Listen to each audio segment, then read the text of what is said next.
वसिष्ठो अत्रि पराशरः कश्यपो नारदो गर्गो मरीचिर्मुनिरङ्गिरः लोमसपालिशश्चैव च्यवनो यवनो भृगु सौनको अष्टादशश्चेति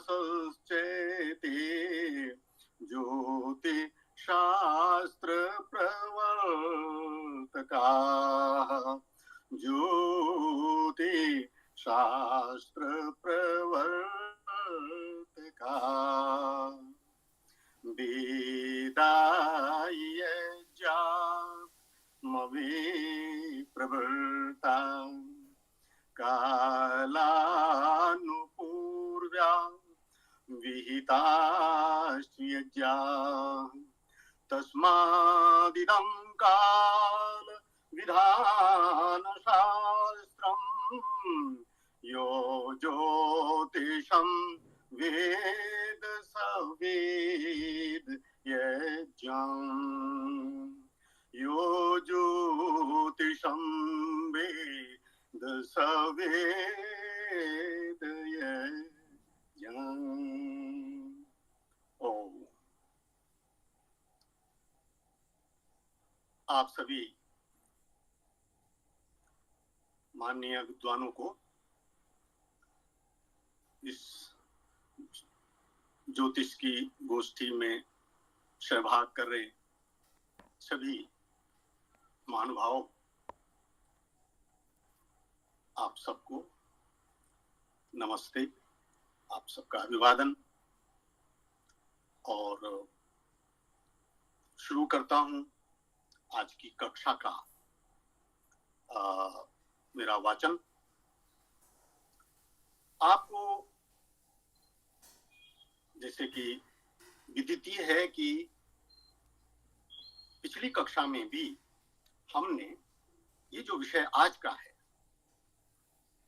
पंचांग जो वर्तमान में चल रहे हैं उनमें अशुद्धियां हैं, सैद्धांतिक गणितीय त्रुटियां हैं और वो ऐसे के ऐसे ही चल रही हैं। और न तो वो हमारा त्योहारों के लिए सम्यक मार्गदर्शन कर पा रहे हैं और ना ही हम अपने दैनिक यज्ञ आदि जो हमारा प्रारंभिक दैनिकी शुरू करने का कर्तव्य है उसमें जो संकल्प वाचन होता है वो संकल्प वाचन तक हम सही नहीं कर पा रहे हैं। तो ये एक बहुत बड़ा गंभीर विषय है। आप सबको इस पर उतना ही गंभीर होना होगा और जानना होगा कि गलतियां क्या हैं और फिर उनके सुधार से फिर शुद्धियों पूर्वक लिया गया पंचांग क्या है। मैंने पहले भी आप लोगों को ये बात कही है कि पंचांग के लिए हमारे पास सबसे बड़ा जो मानक है वो है वेद की आज्ञा। क्या कुछ हमको वेद मार्गदर्शन दे रहा है और वेद का मार्गदर्शन हम सब के लिए सर्वोपरि होना चाहिए। मैंने आपको पिछली बार भी वेद का वह प्रथम मार्गदर्शक मंत्र सुनाया था, आज भी मैं उसे पढ़ूंगा। समानां मासां ऋतुविष्टवा वयं संवत्सरस्य पैशापि परमे।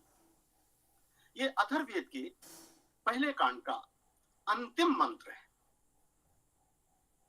इंद्राग्नि विश्वे देवास्ते अनुमन्यताम अवर्णीयमाना। वेद का यह मंत्र पंचांग विषय का उद्घाटन मंत्र है। और इस मंत्र में ये बात स्पष्ट की गई है कि हमको एक ऋतुओं के और मासों के समन्वय पूर्वक पंचांगों को लेना है। तो क्या हम आज नहीं ले रहे हैं?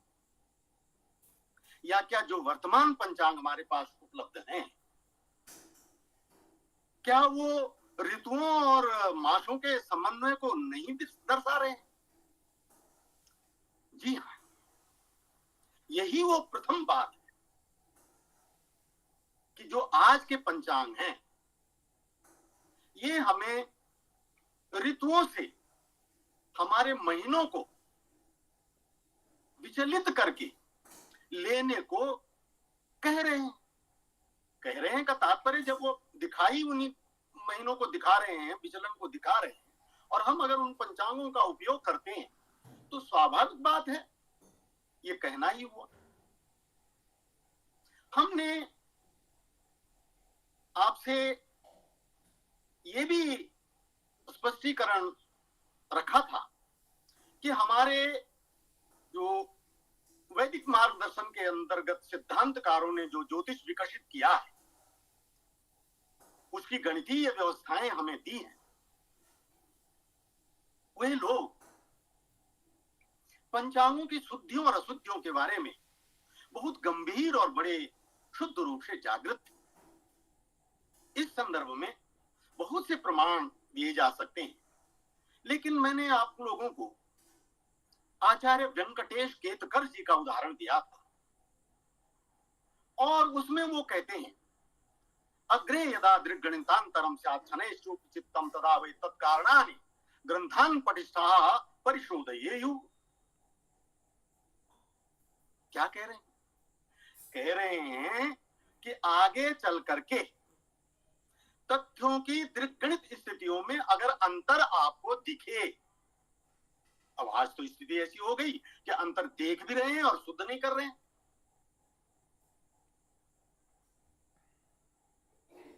निश्चित ही भूतकाल में हमारे कुछ बहुत ही आदरणीय विद्वान, जिनका मैं बड़ी श्रद्धा से स्मरण कर रहा हूं, वो इस बारे में बहुत कुछ लिखे हैं, बहुत कुछ कहे हैं, किंतु उनकी उन बातों के ऊपर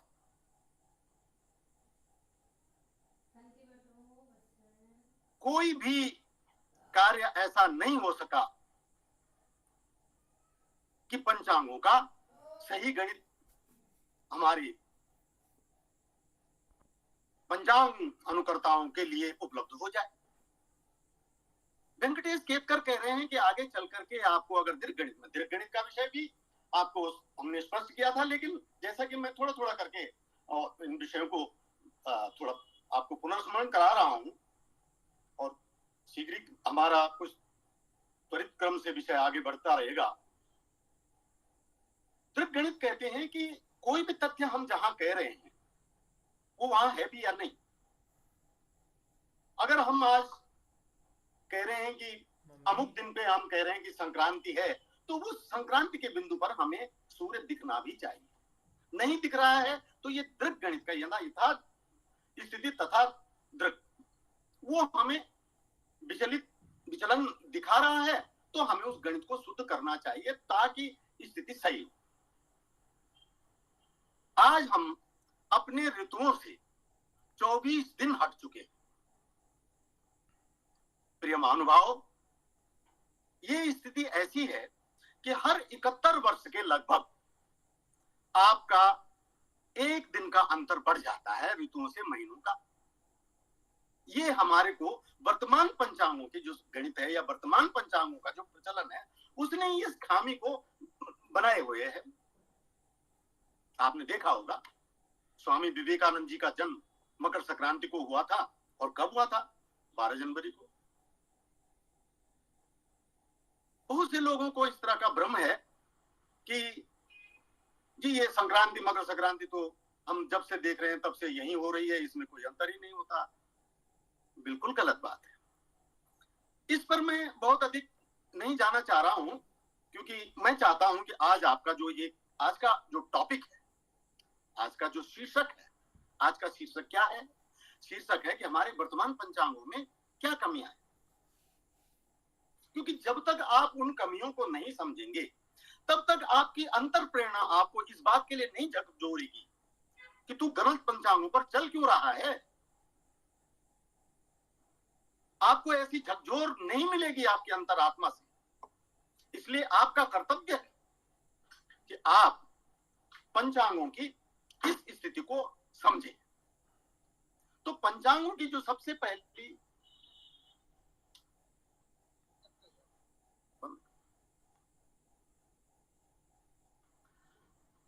पंचांगों की जो ये स्थिति है, ये बहुत जल्दी समाप्त हो जानी चाहिए और आपको जो शुद्ध पंचांग गणित करके दे दिया है, वैदिक पंचांग, उस पर आपको आना चाहिए। वैदिक पंचांग का तात्पर्य ही यही है कि वो वेद के मार्गदर्शन के अंतर्गत। तो आइए, सबसे पहला बिंदु है कि पंचांगों में क्या है, पहली त्रुटि क्या है। तो पहली त्रुटि है सूर्य की जो संक्रांतियां हैं, सौर संक्रांतियां, ये अशुद्ध ली जा रही हैं। जिस दिन आपको कहा जाता है कि संक्रांति है, उस दिन संक्रांति नहीं होती है। आप देखिए कितनी बड़ी जिज्ञासा, कितनी बड़ी धर्म चेष्टा, कितनी बड़ी आस्था से आप संक्रांतियों का अनुपालन करके विविध धर्मानुष्ठान करते हैं। करना चाहिए, मुझे उस पर कुछ नहीं कहना। लेकिन सवाल तो यह है कि जिसको मान करके मैं चल रहा हूं वो उस दिन हो भी तो संक्रांतियों के बारे में मैंने बड़े विस्तृत तरीके से आपको पिछली बार समझाया था। अब की बार बहुत ही संक्षिप्त में इस बिंदु को पूरा कर रहा हूं। हमने आपको बताया कि हमारे वैदिक पंचांग के अनुसार, या जो मानक गणित है, सैद्धांतिक गणित है, ये वैदिक पंचांग है। और इसके अनुसार जो कन्या संक्रांति है, जो कन्या संक्रांति है, ये आप देख रहे हैं कि ये आई है 22 अगस्त को। कन्या संक्रांति यानी आश्विन का महीना, ये 22 अगस्त को आई है। और संक्रांति का संबंध जो है वो क्रांति से होता है। वो चंद शब्दों में मैं आपको एक बात दोहरा देता हूं कि क्रांति क्या है। मैंने आपको बताया था कि भूमध्य रेखा का जो विस्तार है, भूमध्य रेखा माने शून्य अक्षांश, निरक्ष नहीं अक्ष, जिसमें अक्षांश नहीं है, शून्य अक्षांश की बिंदुओं को आप आगे, रेखाओं को आगे विस्तार दें अगर आसमान में, तो जो एक काल्पनिक रेखा बन रही है, इसको विषुवत रेखा बोलते हैं। और जो सूर्य की स्थिति है, जैसे सूर्योदय के समय पर आपने सूर्य देखा तो वो क्रांति वृत्त पर आपको पृथ्वी के सापेक्ष दिख रहा था। विशेष कक्षा लंबा चलेगा और फिर धीरे धीरे धीरे धीरे वो सूर्य बढ़ता रहा। अगर इस रेखा को, ये मैंने पिछली बार आपको स्पष्ट किया था, इस रेखा को विस्तार पूर्वक आप संज्ञान में लें और उसका पूर्ण वृत्त बनाएं, तो वो रेखा जो वृत्त बना रही है वो क्रांति वृत्त होता है।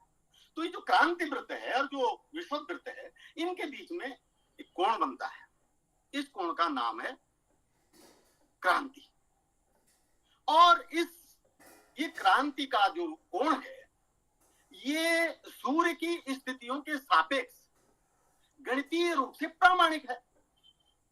इसी बिंदु पर मैंने आपको बताया था कि कन्या संक्रांति जो 22 अगस्त को हो रही है, उस दिन क्रांति जो है 11 अंश 40 कला और 54 विकला थी।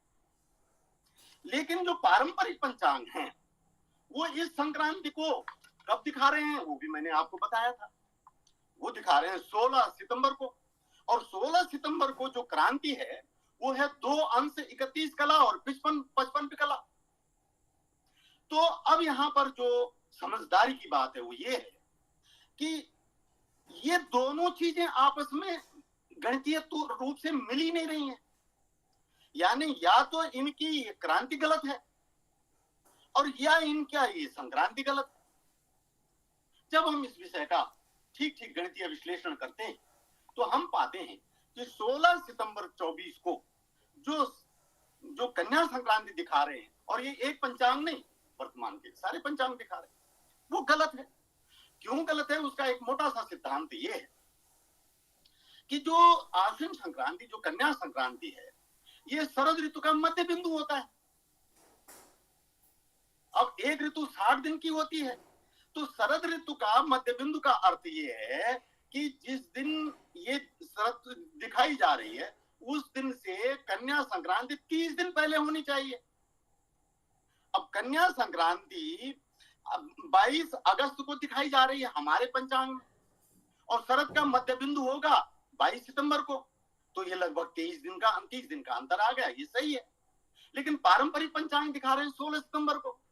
अब 16 सितंबर से 23 सितंबर तक का अंतर बना 9 दिन का, तो जो शरद संपात का दिन है, मध्य बिंदु है, वहां से 9 दिन पहले कैसे हो जाएगी कन्या संक्रांति, आश्विन संक्रांति? हो ही नहीं सकती, गलत है। तो अगर गलत है तो ऋतु का नियमन गलत हो गया,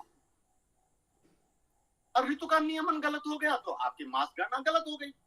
और जब सूर्य मास की गणना आपकी गलत होगी तो सूर्य की स्थिति सबसे पहली, सबसे बड़ी जिम्मेदार गणित है पंचांगों की शुद्धि। वो गलत तो कुछ भी गणित सही हो ही नहीं सकती, निश्चित बात है। क्योंकि जो चांद्रमास हैं वो सौर मासों के ऊपर ही आधारित है, सौर मास संक्रांति पर आधारित है। ये सारा जो संवत्सर है ना, ये संवत्सर एक चक्र, और आप जानते हैं कि संवत्सर को प्रजापतिर्वयि संवत्सरा, प्रजापति का, प्रजा का पालन करने, स्वामी पालन कर रहा है, क्योंकि हमें व्यवस्थित रूप से ऋतुएं दे रहा है, वो ऋतुएं हमें अन्न जल इत्यादि सब कुछ प्रदान कर रही है। तो वो जो ऋतु का क्रम है, उस क्रम को बनाए रखने के लिए आपको इन बिंदुओं का ध्यान रखना बहुत आवश्यक है कि संक्रांति आपकी किस ऋतु की कब होनी चाहिए। तो हम आते हैं कि आपकी जो सूर्य संक्रांतियां हैं वो इन कारणों से अशुद्ध हैं, पहली गलती वर्तमान पंचांगों की। अब आइए आप दूसरी गलती पर। दूसरी गलती है जो आपको कुछ व्याख्या दे दी गई है, और वो है कि जो संक्रांति है ये सूर्य की क्रांति से संबंधित है। ऐसा हो ही नहीं सकता कि सूर्य की क्रांति शून्य हो और आपका बसंत संपात कहीं और हो रहा हो।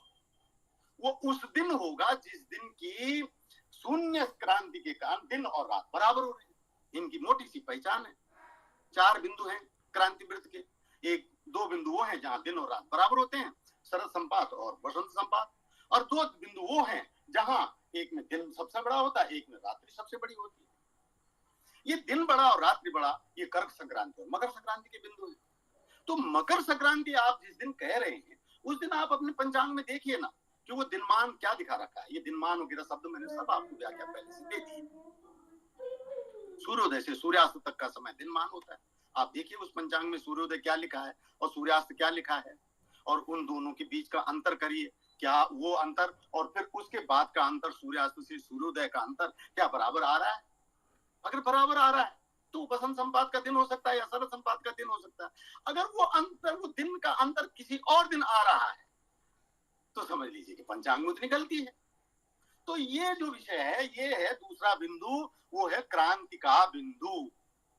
अब जो अगला बिंदु है वो पंचांगों में जो गलत है वो ये है कि जब सूर्य की संक्रांति गलत हो जाएगी तो सूर्य की संक्रांति से, जिस दिन सूर्य संक्रांति होती है उस दिन से जो पहला शुक्ल पक्ष होता है वो उस ही संक्रांति के नाम से जाने गए सौर माह के नाम से होता है।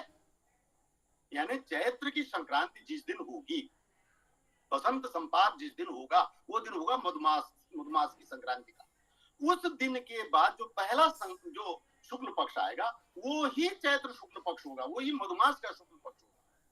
यदि आप उसके अतिरिक्त मधुमास कहीं और दिखा रहे हैं तो वो गफलत की बात है, वो मधुमास है नहीं, आपको धोखे में रखा जा रहा है। तो आपको ये जो मास की स्थिति है वो आपके पंचांगों में है ही नहीं। माघ संक्रांति मकर संक्रांति पे ली नहीं जा रही है। जब माघ संक्रांति मकर संक्रांति पे नहीं ली जाएगी तो माघ शुक्ल पक्ष कैसे सही होगा? तो अब अगला बिंदु है जो वो है नक्षत्र विस्तार। नहीं, अभी एक बात और रह गई। अब ये जो चंद्रमास की बात आई, संक्रांति के बाद लिया जाएगा, लेकिन लिया किस क्रम से जाएगा? तो उसको वो कहता है अमांताद अमांतम यावत चांद्रमास। अमांत से जैसे अमावस्या हो जाती है और नया शुक्ल पक्ष होता है, तो वो नया शुक्ल पक्ष यानी शुक्ल प्रतिपदा हमेशा नए महीने की होती है। और वो नया महीना जो है वो शुक्ल पक्ष 15 के अंक पर पूर्णमासी के दिन पूरा आधा हो जाता है। उसका पूरा यौवन कंप्लीट हो गया चंद्र यात्रा का, मास यात्रा का। और पूर्णमासी के बाद जो प्रतिपदा आई वो उसी महीने की कृष्ण प्रतिपदा होती है, यानी पहले शुक्ल पक्ष होगा और फिर बाद में चंद्र कृष्ण पक्ष होगा। लेकिन आपके पंचांग पहले शुक्ल पक्ष की जगह कृष्ण पक्ष दिखाते हैं और तब उसके बाद शुक्ल पक्ष दिखाते हैं। बिल्कुल गलत, कहीं से कहीं तक मानने लायक नहीं। और आप हैं, मजबूरी है, क्या करें, उन पंचांगों पर चल रहे हैं। जब शुक्ल पक्ष के बाद कृष्ण पक्ष का क्रम पंचांग में नहीं है तो वो पंचांग मान्य नहीं है। अब यहां पर एक बात और आती है, आप देखेंगे जो आपके पंचांग है, जो बातें मैं कह रहा हूं उनको बाद में उठा लेना अपने पंचांग और उनको मिला के देख लेना कि उस पंचांग में वर्ष तो शुरू होता है चैत्र शुक्ल प्रतिपदा से और 15 दिन के बाद चैत्र शुक्ल प्रतिपदा से पूर्णमासी आती है चैत्र पूर्णिमा। और चैत्र पूर्णिमा के बाद 15 दिन के बाद जो अगला महीना शुरू होता है वो होता है बैसाख शुक्ल पक्ष का, वो बैसाख कृष्ण पक्ष का। ये क्या बात है भाई? पहला महीना साल का वो 15 ही दिन का क्यों हुआ? उसको महीना क्यों कह रहे हैं आप? और फिर उसकी पूर्णिमा आई नहीं और आपने बैसाख शुरू कर दिया। और बात फिर कि पूर्णिमा को ये भी दिखाते 15 है और अमावस को दिखाते 30 है, तो फिर मान्यता में पक्षों का क्रम गलत क्यों? विचार करिएगा, बहुत बड़े ध्यानपूर्वक गंभीरतापूर्वक इस तथ्य पर विचार कीजिएगा। आइए अब प्रश्न एक और आता है और वो आता है कि हमारे दक्षिण भारत में शुक्ल पक्ष के बाद, गुजरात में दक्षिण भारत के बहुत बड़े इलाके क्षेत्र में, वहां शुक्ल पक्ष के बाद कृष्ण पक्ष लिया जाता है। तो सवाल ये उठता है कि क्या वो पंचांग सही है? तो जी नहीं है सही। क्यों नहीं है सही? क्योंकि जो पहली शर्त है महीनों को लेने की वो तो सौर संक्रांति है। उनके मासों का क्रम शुक्ल पक्ष के बाद कृष्ण पक्ष का अवश्य है। किंतु उनके जो वो मास हैं वो सौर संक्रांति की शुद्धता पर आधारित वो भी नहीं है। इसलिए कुल मिलाकर सारे भारत में पंचांगों का प्रचलन ऋतु से असंबद्ध मास गणनाओं पर चल रहा है। इस जानकारी का आप संज्ञान रखिए। तो ये चंद्र मासों का गलत निर्धारण और फिर पक्षों का क्रम गलत। आपने देखा वेदांग ज्योतिष में भी और बहुत जगह इस पर मैं वेद में स्वयं जब आएगी बात आगे पक्षों की गणना का विषय आपको समझाऊंगा तो आपको वेद मंत्रों को भी दिखाऊंगा कि कौन वेद मंत्र है, किस तरह से हमको इसका चंद्र मासों के बारे में बता रहा है। पहले शुक्ल होगा बाद में कृष्ण पक्ष होगा, ये वेद बता रहा है। वेद के बाद आपने देखा कि जो पहला ग्रंथ है ज्योतिष का, वेदांग ज्योतिष माघ शुक्ल प्रपन्नस्य कौशिक समापिना पंचवर्षीय युग, पंचवर्षीय युगों को उनका जो क्रम है वो कर रहे हैं, वो माघ शुक्ल प्रपन्न है। पौष कृष्ण समानता माघ शुक्ल से शुरू होता है, पौष के कृष्ण पर समाप्त होते हैं। अर्थात वेदांग ज्योतिष भी आपको शुक्ल और कृष्ण के क्रम से महीनों को लेने के लिए कह रहे हैं, चांद्रमासों को, लेकिन आप नहीं ले रहे। अगला क्रम है वर्तमान में जो हमारे पंचांग हैं उनमें जो नक्षत्र व्यवस्था है, अभी एक अगली कमी है कि नक्षत्र वेद में अथर्ववेद के 19वें कांड के 7वें सूक्त में 2 से लेकर 5वें मंत्र तक जो व्यवस्था दी हुई है वो 28 नक्षत्रों की है। और आपको प्रसन्नता होगी ये जानकर के कि इस सूक्त का जो देवता है वो भी नक्षत्राणी देवता है, यानी नक्षत्रों की ही बात कर रहा है। अब वहां 28 नक्षत्र दिए हुए और पहला नक्षत्र कृतिका दिया हुआ वेद में। अब वेद जब हमको 28 नक्षत्रों की बात कर रहा है तो हम 27 नक्षत्र क्यों लिए हैं? अब जब मैं आपको नक्षत्रों की आगे चल करके गणित बताऊंगा और आप सीखेंगे समझेंगे तो आपको ये भी बात स्पष्ट आ जाएगी कि ये 27 नक्षत्र क्यों लिए गए हैं और कैसे लिए गए हैं, ये सब स्पष्ट हो जाएगा। आप मेरे पास जो कुछ भी प्रभु की कृपा से जो भी है वो सब कुछ मैं आपको देने को तैयार हूं, लेकिन मैं चाहता हूं कि आप लोगों में से अगर कुछ लोग भी मेरी बात के ऊपर जागृत हो जाते तो ये मेरे लिए बहुत बड़ा पारितोषिक है, बहुत बड़ा पुरस्कार। अब प्रश्न आया कि 28 नक्षत्र हैं अथर्ववेद में, यही नहीं 19वें ही कांड के 8वें सूक्त के दूसरे मंत्र में अष्टाविंशानि शिवानि सद्मानि सह योगम भजन्तु मे योगम प्रपद्ये क्षेमं च प्रपद्ये योगम च नमो अहोरात्राभ्याम नमस्तु। वहां अष्टाविंशानि शिवानि सद्मानि सह योगम भजन, अष्टाविंशानि 28 सद्मानि नक्षत्र, 28 नक्षत्रों की बात की गई है और आपके पंचांगों में 28 नक्षत्रों की बात ही नहीं है। जब देखो 27 नक्षत्रों की बात है। अब और दूसरी बात सुनिए जो कमी है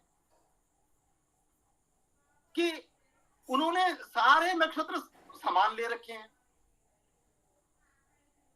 यानी कि 360 अंश का वृत्त हुआ और उसमें डिवीजन कर दिया 27 का और जो आया वो एक नक्षत्र का मान लिया। सच्चाई ये है कि एक भी नक्षत्र दूसरे नक्षत्र के समान है ही नहीं।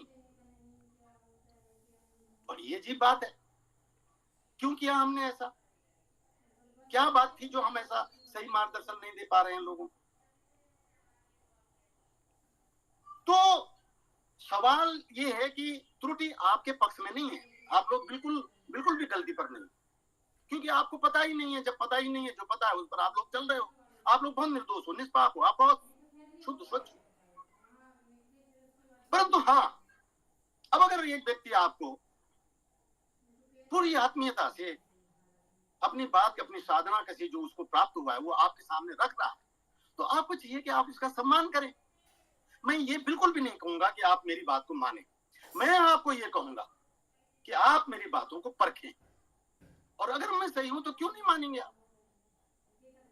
अगर मैं गलत हूं तो मुझे बताना है कि आप बताइए मैं कहां पे गलत हूं। बहुत साफ सी बात है, कोई किसी तरह की लाग लगी। अब देखिए नक्षत्र जो है वो समान ले लिए, वो भी गलत। सारे नक्षत्र असमान हैं, 27 ले लिए गलत, 28 हैं। और इसके बाद एक व्यवस्था ऐसी बांध दी और उसी पे अपना शास्त्र बखान रहे हैं, बड़े बड़े शास्त्र। क्या व्यवस्था बांध दी कि अश्वनी भरणी कृतिका रोहिणी मृगशिरा पुनर्वसु पुष्या श्लेषा मघा, और ये क्रम बना दिया। पहला नक्षत्र अश्वनी,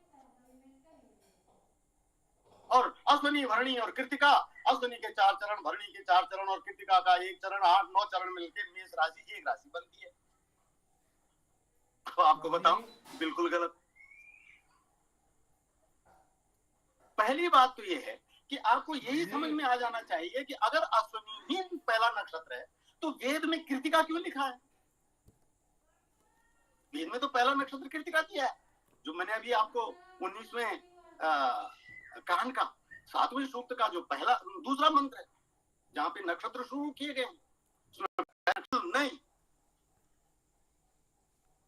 ये चीज अगर है तो केवल इस वैदिक पंचांग में है। श्री मोहन कृति आर्ष पत्रकम जो वैदिक पंचांग है, इसमें हमने दिया हुआ है कौन नक्षत्र, पहला नक्षत्र आप देख रहे हैं यहाँ पूर्वा भाद्रपद है, अश्विनी तो है ही नहीं, यानी मेष राशि का पहला नक्षत्र पूर्वा भाद्रपद है। और तब आगे विस्तार है। अभी पूर्वा भाद्रपद कैसे है, क्या है, इस विषय पर मैं अभी नहीं जाऊंगा, क्योंकि वो विषय फिर और बढ़ जाएगा। इसका क्रम जब नक्षत्रों पर आपको गणित समझाई जाएगी, ये सारा विषय आपको गणित से भी स्पष्ट किया जाएगा।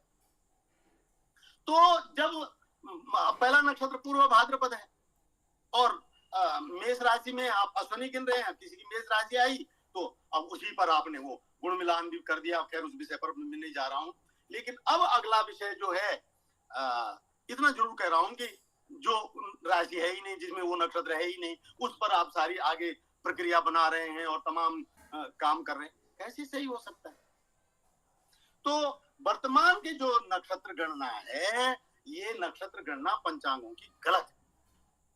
जिस दिन जो नक्षत्र आप अब मान लीजिए कि आप संकल्प वाचन कर रहे हैं, ओम तत्सत श्री ब्रह्मणो द्वितीय परार्धे श्री सुइत 12 कल्पे वैवस्वत मनन्वन्तरे अष्टाविंशतितमे कलियुगी कलि प्रथम चरणे, और फिर आप वो ला रहे हैं जो लग्ने मुहूर्ते और ये सब, आप तो वो ला रहे हैं जो पंचांग में बोले हैं। श्रद्धा से बैठे हुए हैं आप, संकल्पबद्ध होकर के भगवान के आराधना में आप अपना यज्ञ कर रहे हैं। आप बताइए कितने बड़े प्रतिष्ठान में आप बैठे हैं और वहां आप झूठ बोल रहे हैं। ये कितनी बड़ी हास्यास्पद बात कि हाथ में जल चावल लेके श्रद्धा से आप झूठ बोल। महानुभाव, इस झूठ से बाहर आना है। एक एक व्यक्ति से मेरा निवेदन है, और मैं एक एक व्यक्ति से क्यों, मैं तो ये कह रहा हूं कि मैं एक को हम बहुश्याम, मैं तो ये कह रहा हूं कि मैंने आपको बताई ये बात, आप और 10 को बताइए ना, 10 100 को बताएं, 100 हजारों को बताएं, हमें सबकी चिंता होनी चाहिए, क्योंकि वो भी सब निर्दोष हैं, कोई त्रुटि नहीं है उनकी, कोई गलती नहीं है उनकी। आइए अगली बात जो है, तो हमने आपको जो बताया कि नक्षत्रों का विस्तार वो गलत, और पंचांगों का जो मास गणना वो गलत, और इस प्रकार से दक्षिण भारतीय और उत्तर भारतीय का भी पक्ष में ले आया हूं, दोनों ही संक्रांतियों के ऊपर पर गलत हैं। तो इस सारा विषय ये था कि ये जो पंचांग वर्तमान में हैं, ये सारे पंचांग गलत हैं, और ये आपको जो है इन पंचांगों से बाहर आना है, और जो शुद्ध गणित का हिसाब है, वैदिक पंचांग है, उस पर आपको आना है। मैं समझता हूं कि आधा घंटा का जो है कार्य समय हो चुका है। मैं यहाँ पर आपका विषय भी लगभग पूरा हो गया है। अब अगला जो वक्तव्य होगा अगले रविवार का, वो अगले बिंदु का होगा। ये पंचांग आज के अशुद्ध हैं, ये बात बिल्कुल पूरी हुई, और इस विषय पर मैं यहीं पर अपनी बात पूरी कर रहा हूं। अब आगे आपको जिसको कुछ कहना हो, थोड़ा समय उसके लिए लिया जाएगा, और फिर इसके साथ ही ये सभा संपन्न हो जाएगी।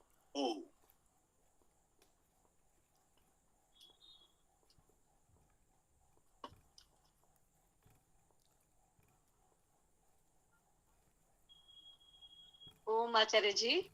जी बोले। आचार्य जी, आपने भी बताया कि वेद में पहला नक्षत्र कृत्तिका नक्षत्र लिया गया है, और जो 37 पेज पे नक्षत्रों का आपने विस्तार दिया है, विवरण दिया है, उसमें हमने पहला नक्षत्र पूर्वा भाद्रपद लिया है। इसका क्या कारण है जी?